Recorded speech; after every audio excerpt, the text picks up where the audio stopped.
आज हमारे साथ एक शिक्षिका मौजूद है। शिक्षिका वंदना चौधरी, जो हल्द्वानी में इस समय पढ़ाती हैं। एक वीडियो कुछ समय पहले इनका वायरल हुआ था जिस पर ये बहुत रो रही थी, और जो इनके खंड शिक्षा अधिकारी हैं, जिसे ब्लॉक एजुकेशन ऑफिसर भी कहा जाता है, वो इन पर कभी मानसिक दबाव डालता है, कभी किसी प्रकार के अन्य दबाव डालते हैं।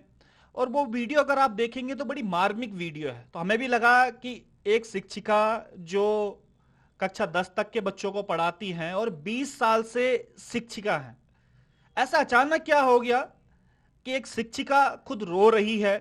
आज दो एक दिन से ये अभी निदेशालय आई थी, तो यहाँ हमारी इनसे मुलाकात हुई, तो हमने भी जानने की कोशिश करी, क्योंकि एक महिला भी हैं, और एक महिला होने के नाते, क्योंकि उत्तराखंड में कहा जाता है कि बेटी बचाओ बेटी पढ़ाओ, तमाम सब सारी बातें कही जाती हैं, लेकिन एक महिला क्यों परेशान है, ऐसा क्या कारण है जो खंड शिक्षा अधिकारी है वो किस प्रकार का दबाव बना रहा है, पूरा मामला को आप समझेंगे। पहले हम वंदना जी के पास चलते हैं। वंदना जी, पहले तो बहुत स्वागत है आपका। आप निदेशालय में आई थी, किस किस से मुलाकात हुई पहले तो यहाँ पे? सर, हम आए थे निदेशक महोदया जौनसारी मैम से मिलने। वो अस्वस्थ होने के कारण छुट्टी पे थी, तो हम अपर निदेशक सर महावीर बिज जी से मुलाकात हुई थी हमारी।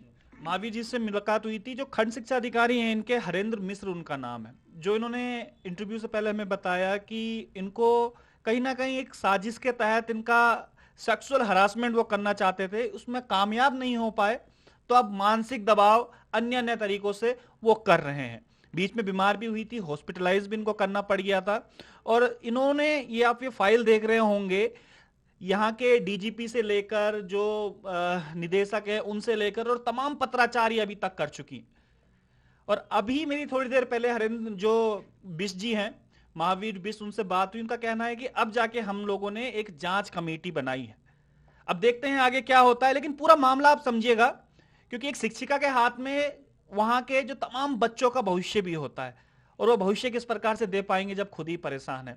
क्या हुआ था मैडम? क्या हरेंद्र जो मिश्र है, जो आपने हमें बताया था, किस प्रकार से उन्होंने परेशान किया, कब की ये पूरी घटना थी? सर 27/8/21 को मैं एक अभिलेख में साइन कराने जाती हूँ। बहुत महत्वपूर्ण अभिलेख था, जिसमें मैं इनके कार्यालय में जाती हूँ। कार्यालय में पता चलता है कि 2:30 बजे चले जाते हैं सर, और फिर इनको फ़ोन किया जाता है कि इसके अभिलेख में आज साइन होने ज़रूरी है। तो वो बोलते हैं कि मैं मार्केट में हूँ, मुझे मार्केट में जाने को बोला, इनके क्लर्क बोलते हैं। तो फिर मैं इनको अपने स्कूल के गेट पे, मार्केट पर क्यों मिली, मार्केट में जब मेरा स्कूल का गेट है। तो स्कूल के गेट पे मैंने सर को बोला, मैं सर यहाँ खड़ी हूँ। कुछ देर लंबी सांस लेने के बाद ये बोलते हैं कि मैडम मैं तो निकल गया हूँ, आप शाम को घर आ जाइए। वैसे तो ऑफिसर्स को किसी को भी, अगर हम अपनी खुशी से कभी किसी से मिलने जाते हो बात अलग है, लेकिन घर बुलाने का कोई मतलब ही नहीं होता है। तो मैंने कहा सर, मेरे आज आर्या सर जो हैं वो कल देहरादून ज्वाइन करने वाले हैं, उन्होंने मुझे प्रॉमिस किया कि वो मेरा काम करा के जाएंगे, आप जरूरी साइन है सर। तो बोलते हैं कि नहीं अभी तो नहीं मिल पाऊंगा। तो मैंने कहा, मैंने सर मैं गाड़ी बुक करा के लाई। घर कितने बजे बुला रहे थे आपको? सर 8 से 8:30 बजे। अच्छा, 8:30 बजे के, मतलब अनऑफिशियल टाइम पे। ये तो उनको भी कंठस्थ होगा, जब मैंने उनको बोला था कि सर मेरे स्कूल का टाइम भी नहीं है और ना आपके ऑफिस का टाइम है, आप मुझे ऐसे नहीं बुला सकते हैं। तो इन्होंने, इनके शब्द थे, हो गया फिर नहीं होगा आपका काम। अच्छा। बड़ा अजीब सा लगा मुझे। मैं लेकिन वहाँ पर रोई भी थी, मुझे याद है। और ड्राइवर भी था, उसने बोला मैडम मत परेशान होइए। तो उसके बाद मैं खंड कार्यालय में मैंने रो रो के फ़ोन किया। आज वो क्लर्क मुकर जाए मुझे नहीं पता, लेकिन मैं रोई तो उन्होंने कहा आप इधर आइए, हम आपका काम कराते हैं। वहाँ पर मुख्य प्रशासनिक जो बाबू जी थे, उन्होंने मेरे उसमें साइन किए, जबकि उनको उपखंड कोई होती है, तब उपखंड वहाँ पे थी नहीं, शायद वो सेवानिवृत्त हो चुकी थी। तो उन्होंने उसमें कृत्य करके साइन किए। मेरा काम तो हो गया, लेकिन मुझे नहीं पता था इनको मेरी बात व्यक्तिगत रूप से लग गई है। उसके बाद मेरा लगातार मानसिक उत्पीड़न कर रहे हैं, और कई जगह, मतलब जैसे पहले बाहर बाहर करा इन्होंने, मेरी जजेस से ड्यूटी हटा देना, मेरी लोगों के सामने इंसल्ट करना, मेरे हाथ से माइक छीन लेना भरी सभा में। मेरी इनको शिकायत उच्च अधिकारी को कि उन्होंने डांटा, तो उसके बाद इन्होंने कई तरह से किया। अब यहाँ इनको क्या हुआ, जब मेरी सेवानिवृत्त प्रधानाचार्य, जो पूर्ण सेवानिवृत्त प्रधानाचार्य हैं देवकी आर्य मैडम, उन्होंने तो इनसे हमेशा तारीफ़ की मेरी कि वो लड़की का काम अच्छा रहता है, ये रहता है, वो कहीं से नहीं। अब मतलब उसके बाद प्रभारी भी रहे थी 2, विनीता अधिकारी मैडम, आशा बिष्ट मैडम, उनको भी मुझसे कभी कोई दिक्कत नहीं थी, ठीक है। उसके बाद ये सुधा जोशी मैडम को जब से प्रभार में आए, तो जिस दिन से प्रभार में आई ना, उसी दिन से सर मेरा, उसी दिन से बिल्कुल लगभग इन्होंने मेरे स्पष्टीकरण चालू कर दिए। स्पष्टीकरण की चीज का? इन्होंने पहले क्या किया, मेरी हस्ताक्षर पंजिका खराब की। उनमें इनके पति का भी हाथ है, मैं साफ बोलूंगी, क्योंकि इनके हस्बैंड कार्यालय में आए और उन्होंने ऐसा क्यों है? क्योंकि आपका प्रकरण जुड़ा हुआ है, जो आप कह रहे हो, जो खंड शिक्षा अधिकारी हैं उन्होंने आपको बोला कि 8:30 बजे आप घर आओ। थोड़ा मैं भी समझने की कोशिश कर रहा हूँ, जो हमारे दर्शक है थोड़ा वो भी समझने की इसमें कोशिश करेंगे कि 8:30 बजे आपको घर बुलाते हैं, वो आप नहीं जाती हैं। उसके बाद फिर एक नई जो प्रधान अध्यापिका जो आप कह रहे हैं वो आपको परेशान करना है, तो उन दोनों का आपस में क्या कनेक्शन है? सर इनके जो हस्बैंड है ना, वो बड़ा लेन देन इधर उधर करते रहते हैं।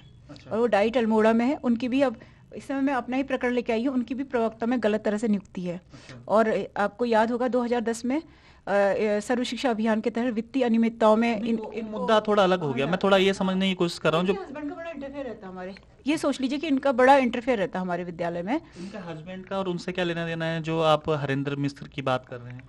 सर उठना बैठना खाना पीना सब साथ हुआ। अच्छा, मतलब वो एक दूसरे को आपस में जानते हैं, तो जी सर। उनके थ्रू आपको परेशान करवा रहे सर हैं। जबकि इनके हस्बैंड से इनसे मेरे कभी कभी कोई मतलब ऐसा रिलेशन खराब नहीं, कोई लड़ाई झगड़ा नहीं, कोई विवाद नहीं, है ना।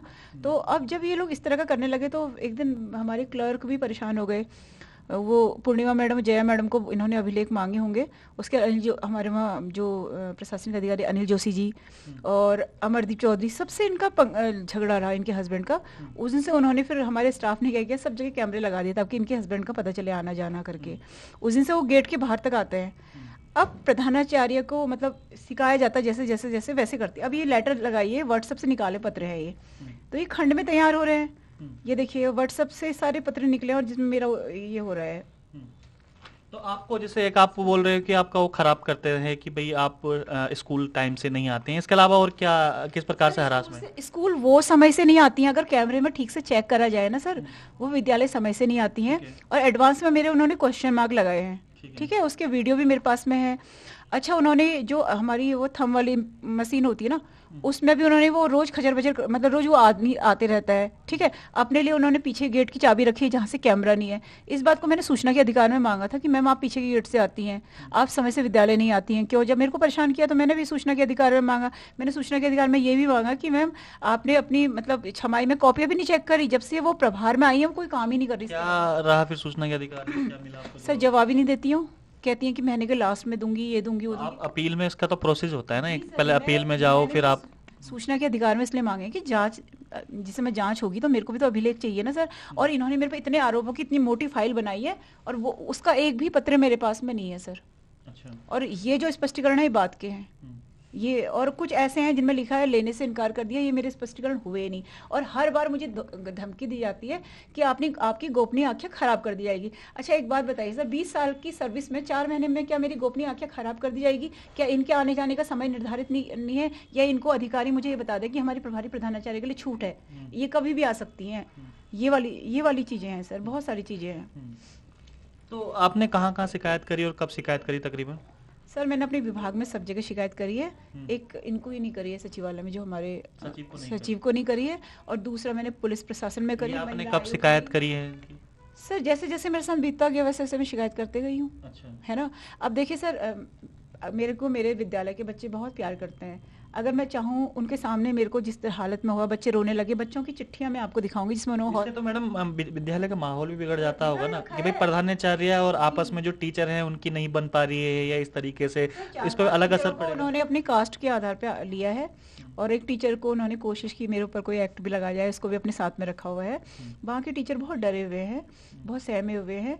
और मैं आपको बता रही कि अगर बच्चों ने जिस तरह के पत्र मुझे दिए हैं ना, वो पत्र मैं दिखा दूं जब मैं हॉस्पिटल से आई कि मैम इन्होंने क्या किया सर, जैसे मेरी बहुत हालत बिगड़ गई थी ना।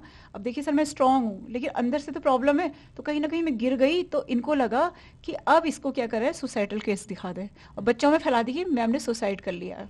अच्छा। और सिटी मजिस्ट्रेट के बयान हुए, तो मैंने तो ऐसा कुछ किया नहीं था ना सर। तो बच्चों ने कहा कि वैसे मैम आप जब गए थे आपने क्या सुसाइड किया? मैं कहा नहीं बेटा। तो उन्होंने बच्चों ने मुझे लिखित दिया है, पर मैम बच्चों के पत्र इसलिए नहीं दिखा रही हूँ कि बच्चों को वो नौनिहाल हैं, वो देश का नागरिक बनने जा रहे हैं, हम उनको उनका भविष्य बनाने जा रहे हैं, तो उनको मैं यूज़ क्यों करूँ? पर ये ना सर उन नौनिहालों का भी उपयोग इस लड़ाई में कर रहे हैं, उनसे कल लिखवा रहे हैं।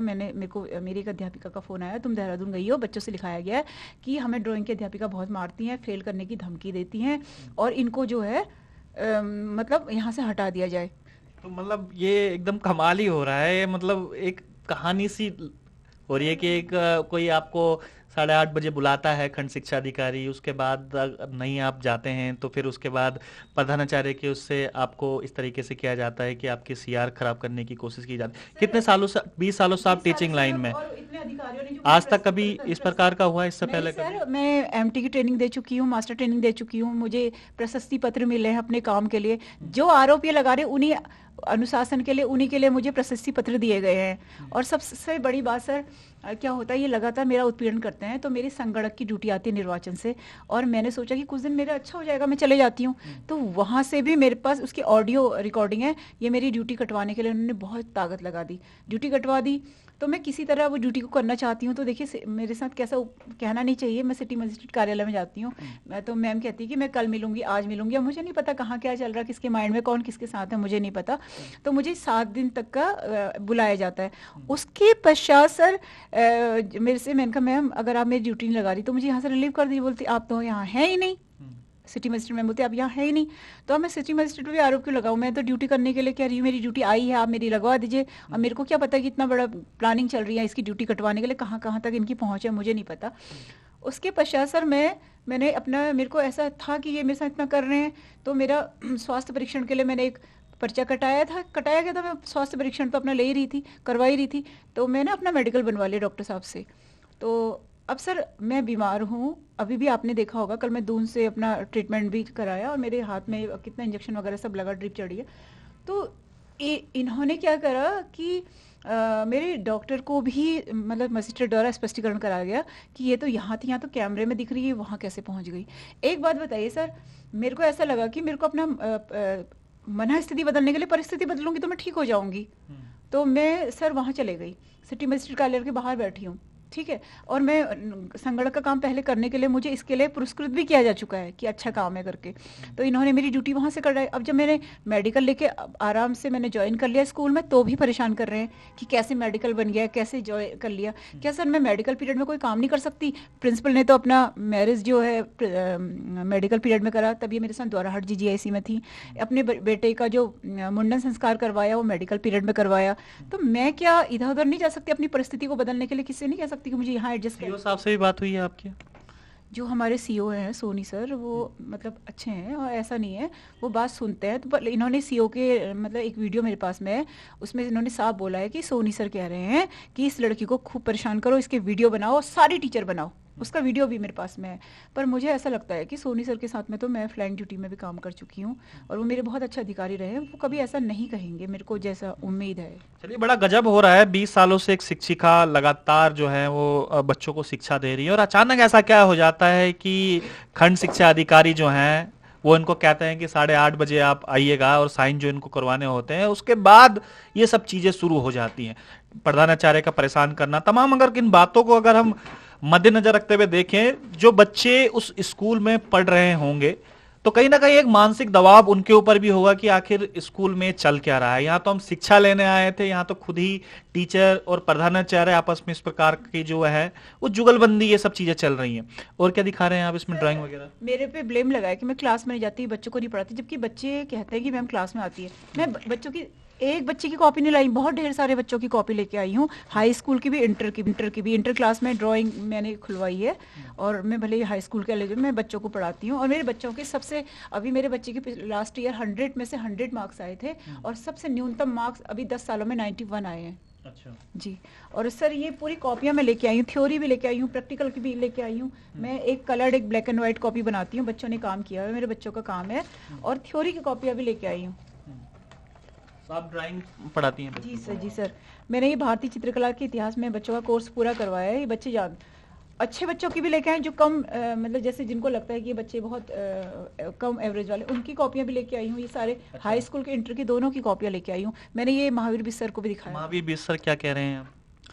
अब देखिए, शुरू में उनको ऐसा लगा था कि मैं सोशल मीडिया में लिखती हूँ अधिकारियों के खिलाफ। मैंने किसी अधिकारी के खिलाफ नहीं लिखा, इनके खिलाफ लिखा, अपने प्रधान। और वो भी कब लिखा? 21 में मैं मानसिक उत्पीड़न कर रहे हैं, 22 में कर रहे हैं, 23 में जब आप लोग सुन ही नहीं रहे, मेरे पत्रों पर कोई विचार ही नहीं कर रहे हैं, ठीक है, तो फिर मैं कहाँ जाऊँ सर सोशल मीडिया में? अब इनको क्या चुभ रहा है सर कि जो पत्रकार बंधु है वो मेरी मदद कर रहे हैं, मीडिया मेरी मदद कर रही है, तो अब उनको ये बात खटक रही है। अरे मेरी समझ में ये नहीं आता कि मतलब मेरे फादर भी प्रिंसिपल रहे हैं, मेरे को समझ में नहीं आता कि जब आप अधिकारी बन जाते हैं ना, तो आपको मतलब शिक्षक से काम करवाना होता है। जैसे हम बच्चों से काम करवाते हैं बच्चों का रिजल्ट बेस्ट के लिए, तो आपको शिक्षक से बेस्ट निकालना होता है। तो आप शिक्षक के साथ में इतना ना भेदभाव क्यों सर? आपको नहीं लगता कि जैसे आप मीडिया के सामने आए हो, इस पे बच्चों पर भी गलत असर पड़ेगा कि हमारी मैडम तो अब मतलब मीडिया में भी दिखा रहे हैं सब चीज़ें? सर आपको ये बात जब मैं यहाँ आई थी ना, और मैं आपको बोलने ही वाली थी कि मतलब जो बच्चे, मतलब मैं बच्चों के सामने कभी बहुत स्ट्रांग और उनकी इतनी बड़ी बड़ी कहानियाँ सुनाना, और हर बात पे मतलब मैं ड्राइंग पढ़ाती हूँ तो जीवन में कई उदाहरण बच्चों को ऐसे देती हूँ, है जो आज नैतिक शिक्षा खत्म हो गई, वो मैं गायत्री परिवार शांति कुंज से जुड़ी हुई हूँ।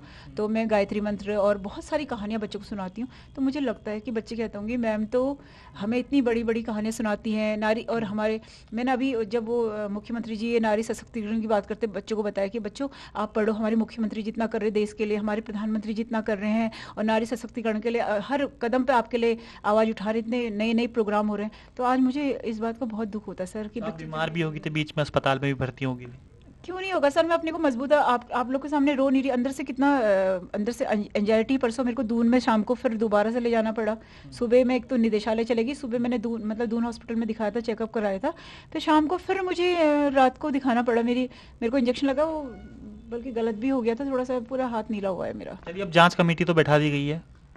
जांच कमेटी बैठाने से पहले अगर सर लोग मेरी बात सुन रहे हैं, मेरे अधिकारी मेरी बात सुना रहे हैं, मैं आपसे हाथ जोड़ के रिक्वेस्ट कर रही हूँ कि संदिग्ध लोगों से जांच न करवाएं, और उस समय एक वीडियोग्राफर हो, मेरे वीडियोग्राफर को बैठने की अनुमति हो, मेरे लॉयर को बैठने की अनुमति हो, राजकीय शिक्षक संघ की जो जिला कार्यकारिणी है, क्योंकि जिले का मामला है ना, मेरी राजकीय शिक्षक संघ की कार्यकारिणी को आप आगे आने दें, उनको बैठने दें, वो भी सुने, ठीक है।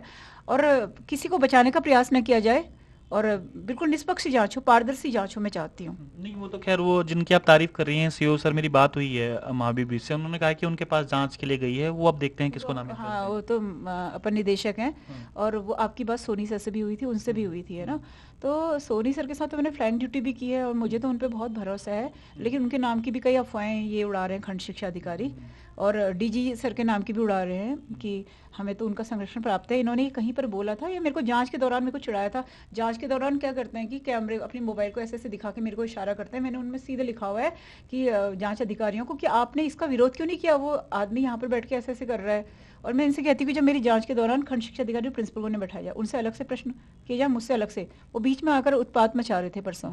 चलिए, अब देखते हैं, क्योंकि जांच अब बैठा दी गई है, आखिर जितने प्रयास इन्होंने किए थे, सबको लेटर लिखा था, आखिरकार जांच तो बैठ गई है, और जांच में क्या कुछ निकल कर आता है पॉइंट इसमें। और कहना चाहती हूँ, खंड शिक्षा अधिकारी हल्द्वानी से नैनीताल जिले में बहुत सारे शिक्षक शिक्षिकाएं पीड़ित हैं।